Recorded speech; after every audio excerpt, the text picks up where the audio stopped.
Antxon Marlow naiz, detektibe pribatua. Egun hartan usain txarra hartu nion zerbaiti. Zehazki, erosi berri nuen zigarro elektroniko zikinari.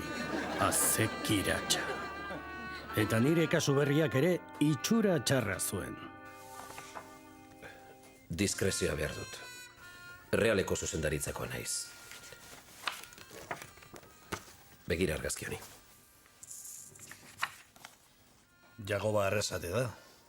Bera bilatzea nahi duzu? Hori da, bilatzea bai. Ondo ateratzen den argazki bat bilatzea. Zer? Ez dugu lortu argazki batean ere ondo ateratzea.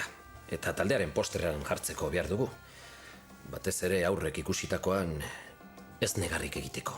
Realaren argazki artxiborik handienera jo nuen. El Diario Baskora alegia. Juvenilen entrenamenduei ere argazkiak ateratzen dizkien egunkaria. Beharko eduki, arrasateren itxurazko argazkiren bat. Ez da posible. 24 ordu daramatzat begira eta aurkitu dituen guztietan, elistatarian limosna eske dagoela ematen du. Aditu batengana jotzea erabaki nuen. Ezkontza argazkilari batengana. Ezkontza egunean, emakumerik itxusiena ere politateratzeko gai den profesionala. A ber, Jagoba, relajatu begita arteoi, eta intzak irribarre izona! Ez, ustak, aztu, baina favorez, ez itzak jarri bizigu begioik.